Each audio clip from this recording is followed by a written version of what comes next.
So let's say that you have an asthmatic who's got a cough, thinking that my first thought would be cough, asthma, that maybe your asthma is out of control.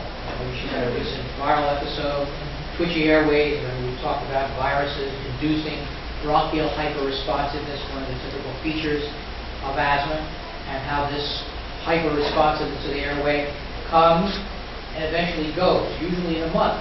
But many patients, I know we've seen in the clinic before, who will come into you and say, I have a cough, and then you get a history. Oh yeah, it started with a cold, but boy, I've been coughing and coughing and coughing since. Now, this may be the prelude to asthma, but it may just be the so-called post-infectious cough. There's a category called post-infectious cough, which lasts a couple of months, and these patients act as if they have sort of a milder form of cough-bearing asthma. And it actually does go away if you treat them with anti-inflammatory therapy, bronchodilators, and so forth. So that would be my first thought. She tells us that she had a history of asthma beginning 7 years ago. On further questioning, she's had intermittent night sweats over the past 2 months. Certainly nothing you'd expect from asthma. Shortness of breath with exertion. So her asthma seems to be out of control, but she's got these night sweats. She said that the same thing happened to her about 9 months ago, but it went away. At that time, she was given oral antibiotics, and her symptoms resolved.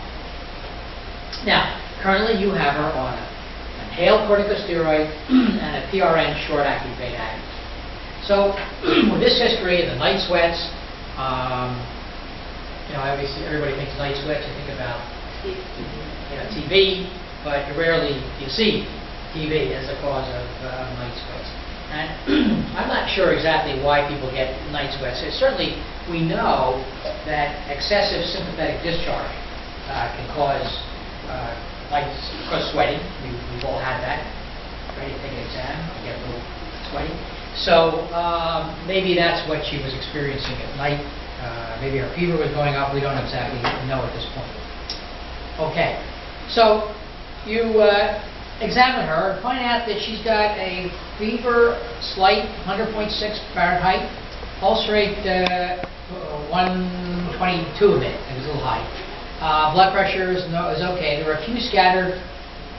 Oh my God, I didn't do this very well, did I? Crackles in both lung fields. Ralph, that's supposed to be Ralph. You know what this is? I have a voice. I have a dragon system. So instead of Ralphs, it said Rose. So that's what happened. I'm sorry. I'll tell you when this problem. Okay, so she's got crackles. Now, you know that there are crackles that can be heard with airway disease, particularly COPD. The crackles that are heard with airway disease are usually early inspiratory crackles. And you really can tell the difference.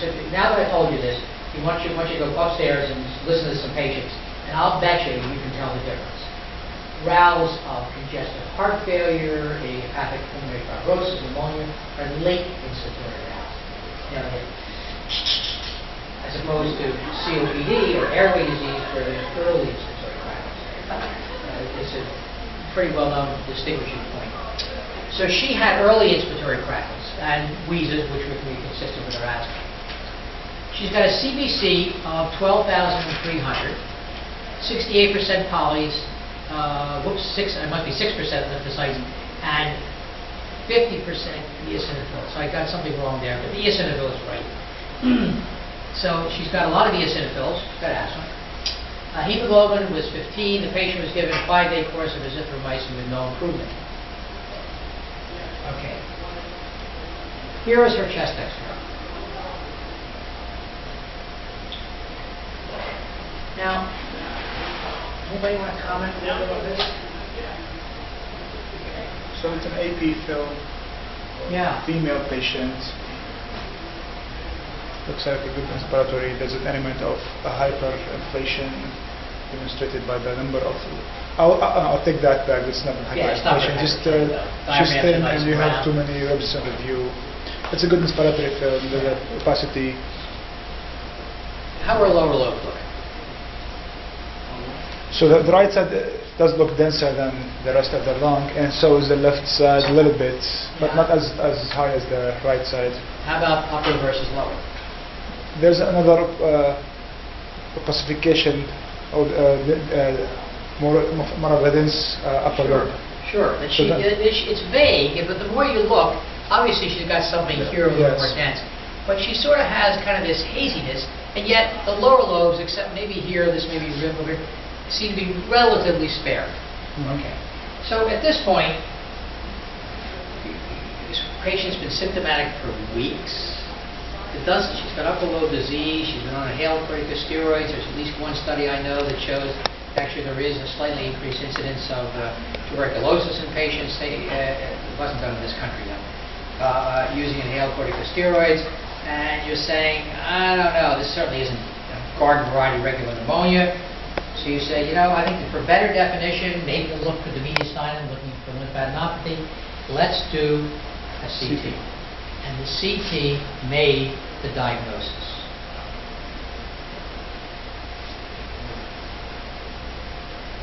Now that you see the CT, you can understand why the chest X-ray looked like that.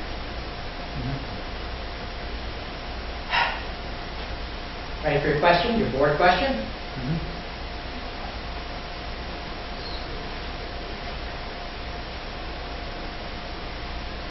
Hang on, before the question. So you call the pulmonary team and you say, hey, look, we need a bronchoscopy. This could be something really serious, infectious, whatever. We don't know.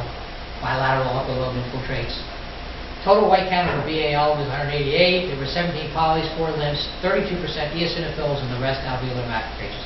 How many alveolar macrophages should there be, percentage-wise, if I did BAL on?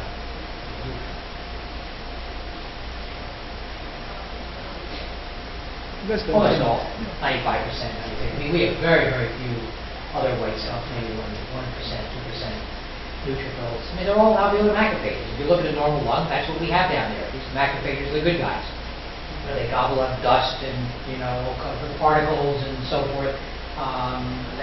Viruses, remember viruses are very, very tiny, less than 1 micron, maybe about a half a micron. So they get down to the alveolar level, and that's where you can get pneumonia. Okay, so Graham's thing is negative. Wet preparations are negative for fungus. Okay? Now your question. So, you say to the patient, I know what you got. And she wants to know, sort of, okay, I'm going to treat you, but am I going to get better? Am I going to get worse? So, let's see which of these following statements is false. The condition that she has frequently relapses. It's recommended that corticosteroids should be given for at least 3 months. Chest radiograph findings typically resolve quickly within 10 days. Progression of disease results in permanent restrictive defect with decreased diffusing capacity. If left untreated, this disease can be fatal. Right. Everybody know what her diagnosis is? I don't. I don't. You do? I don't. You don't? Yeah. Well, you'll figure it out. So what do we know about her? She's an asthmatic. Important setup. She has kind of intermittent symptoms. She was sick before, and then she got better, and now she's really getting much sicker again with fever, night sweats, and so forth. She has a very abnormal X-ray with a very typical, bizarre pattern. I mean, it's out here, a little here, but there is almost like a bat wing reversed. Not like bat wing pulmonary edema, but this is clear and this is not clear. And what did she have on her BAL? Large number of eosinophils. What did she have in her blood? Large number of eosinophils. What you've just seen, okay, and if you've never seen it before, you'll never miss this again, is a diagnosis of chronic eosinophilic pneumonia. Now, you learned in medical school, I'm sure, about acute eosinophilic pneumonia. You learned all the causes, the parasitic diseases that can do this, Lepler syndrome, which is idiopathic, drug reactions and so forth, where you can have patchy infiltrates, eosinophilic pneumonia, hypersensitivity kind of reaction. The disease I'm showing you now is called chronic eosinophilic pneumonia. And the hallmark of this, every case has got this, is this weird X-ray pattern and CT pattern. If you ever see this reverse battling appearance, you've got the diagnosis. And sometimes you may not see it on a peripheral smear with eosinophils. You will see it in the BAL, bronchial lavage. Are these the patients who get confused with cough variant asthma symptom-wise? No, because remember, cough variant asthma has nothing on the X-ray. X-ray is normal. These are confused with allergic bronchial ascilosis, but the X-ray pattern was so typical, and actually we'll talk about that later, that's what this patient has. So unbelievably typical, and that's what you see. These findings of infiltrates that are almost always right along the edge of the border, like a reverse, this is all clear, centrally clear, and the outside has this casement, and nobody understands why, but that's what it looks like. It's so typical. So, here's what we know about this. This is a disease that is easy to treat. It is true that the chest radiograph will resolve within days. This is another feature of allergic type of lung infiltrates, like acute eosinophilic pneumonia, chronic eosinophilic pneumonia. And especially if you have a patient who's kind of has these recurrent episodes of something, you've got infiltrates, and the next time it comes in, infiltrate, you're always giving an antibiotic, and you're saying, this patient doesn't have an immune deficiency, or globules are okay. What in the world is this recurrent pneumonia? Think about non-infectious pneumonia, like allergic pneumonia. And one of the hallmarks of allergic pneumonias, like eosinophilic pneumonias, acute or chronic, is that you give them a whiff of corticosteroids and it goes whoop, like that. Sometimes within a day or two, the infiltrate's clear. Now, have you ever seen pneumococcal pneumonia clear in a day or two? No. And that would be an important differential point. If you ever saw a patient, you give him corticosteroids, do an X-ray, 48 hours, 72, in that very short range. If that X-ray clears, it's obviously not a pyogenic pneumonia. It's not H. flu. It's not pneumococcus. It's not pseudomonas or whatever pneumonia. It just doesn't go away that quickly. Eosinophilic pneumonia, this kind of an inflammation does. Now, the problem, so C would be totally correct. It is true that this disease, remember, eosinophils have a lot of bad things in it, enzymes, myeloperoxidase and so forth, and they can cause a lot of tissue damage. You see this mostly in eosinophilic vasculitis. But if indeed this is not treated appropriately, you can go on to chronic fibrotic changes, restrictive lung disease, low diffusing capacity. It's not like idiopathic fibrosis. Pulmonary fibrosis is not that diffuse, but it can do that. If left untreated, the disease can be fatal and actually be a really severe acute eosinophilic pneumonia. Patient comes in, may look like they have sort of an ARDS picture, way out of the chest X-ray, sicker than hell. You do a quick BAL, you see massive numbers of eosinophils, you treat them with corticosteroids, bam, better within a day or two. It's miraculous. Can we diagnose this without doing a BAL, just by the response to corticosteroids? The answer is probably yes. As I said, most of these patients do have peripheral eosinophilia. So if you see 20, 30, 40, 50% eosinophils in a peripheral smear and an X-ray infiltrate, the answer is yeah, I would in that setting say, bacterial pneumonia doesn't cause 25% eosinophils in the peripheral blood. Now, could it be that this patient has infection and hypereosinophilic syndrome, let's say asthma or something? Yeah, so you may, depending upon your clinical judgment, put the patient on antibiotic too.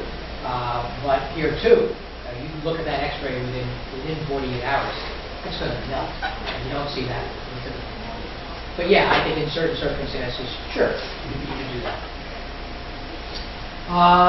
Now, the problem with this disease, and again, we don't understand much about this disease, is that it frequently relapses. And that's why answer number B is incorrect, chronic eosinophilic pneumonia. And what happens is, you put the patient on steroids, he feels great, she feels really terrific, wonderful, thanks, you're a great doctor, goodbye. They run out of the prednisone, all comes back. And these patients often have to be treated for a long, long period of time, months and months, even a year or more. So this is the syndrome, now you've seen it. This is one of those Aunt Minnies that you'll never forget. You know what an Aunt Minnie is? So let's say that you're walking down the street, and you do have an Aunt Minnie, let's say. Okay? And you're walking down the street, and you see two women coming to you. And you say, oh, you see the one on the left? That's my Aunt Minnie. How do you know? She looks like Aunt Minnie. I always recognize her. Okay? This is your Aunt Minnie. You're going to see this pattern. You're going to go, oh, that's chronic eosinophilic pneumonia. How do you know that? Oh, that's my Aunt Minnie. You'll know who she is. So, at any rate, that's that disease. Now, I put this slide on from a medical article because it's sort of good to sort of back up a little bit. So, talk about some of the features of this and other kinds of pneumonias. All right, let's look at CEP, which stands for chronic eosinophilic pneumonia.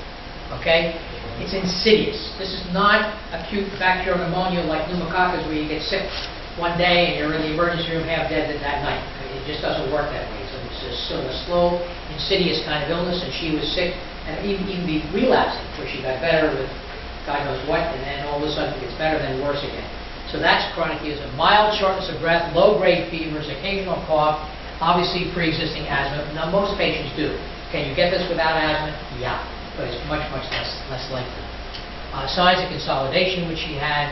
Peripheral blood, usually eosinophils, greater than 10%. Chest, you may see bilateral, maybe migratory, but those photogenic negative of pulmonary edema picture, you've got the diagnosis. BAL, we talked about eosinophils there, greater than 25%. Lung biopsy, which should show alveoli just packed with eosinophils. No response to antibiotic, dramatic response to steroids. Now, you may have thought about another diagnosis, cough. Remember, we used to call this diagnosis bronchiolitis obliterans organizing pneumonia boop. We don't boop anymore, we just cough. Okay? And it's a long story of why, and actually this year I'll show you cough and show you some pictures and discuss diagnoses, etc. But just by comparison, it too is insidious, slowly progressive, signs of consolidation. The peripheral blood usually is not with the eosinophilia. You may have unilateral viral or patchy infiltrates. Again, the BAL is very nonspecific. You don't really see much. The way you make this diagnosis is in a transbronchial or open biopsy. In the airways, that bronchiolitis obliterans part of it, you actually see these little fronds, these little fingers, like extensions, into the airway, so-called Masson bodies, which are granulation tissue in the smaller airways. And then, of course, out in the periphery, you see the organizing pneumonia. And no response to antibiotic, dramatic response to steroids. Bacterial pneumonia, I don't have to tell you, it's obviously signs of consolidation. Polys in the peripheral. Consolidation is usually unilateral. This is one of the mistakes that I've often seen. And a patient comes in and has infiltrates that are bilateral, and the patient diagnosis is acute bacterial pneumonia. There are some instances, I'm sure you've all seen patients who came in with acute bilateral pneumonia. A, you rush them off to the ICU. These are 4 plus 6 patients. Most of the time you see the garden variety pneumonias, they're unilateral. They're here. Pneumococcal pneumonia here. Anaerobic pneumonia, stage flu pneumonia, pneumococcal pneumonia, staph pneumonia. They're usually not. Now they may extend to other lobes, but bilateral disease is just pretty unusual. Now there are diseases that are frequently bilateral. Viral pneumonia, frequently bilateral. Even Legionella pneumonia. It's usually not. If the patient's got bilateral bacterial pneumonia, they are just poor. They're not walking through the door. They're extremely sick. So when you see viral pneumonia, sort of step back and say, that's not very typical for bacterial pneumonia.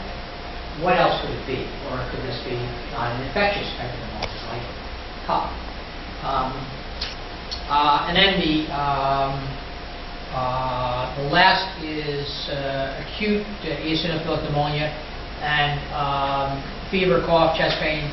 These are, I told you, patients that are extremely sick. They look like they came in with ARDS.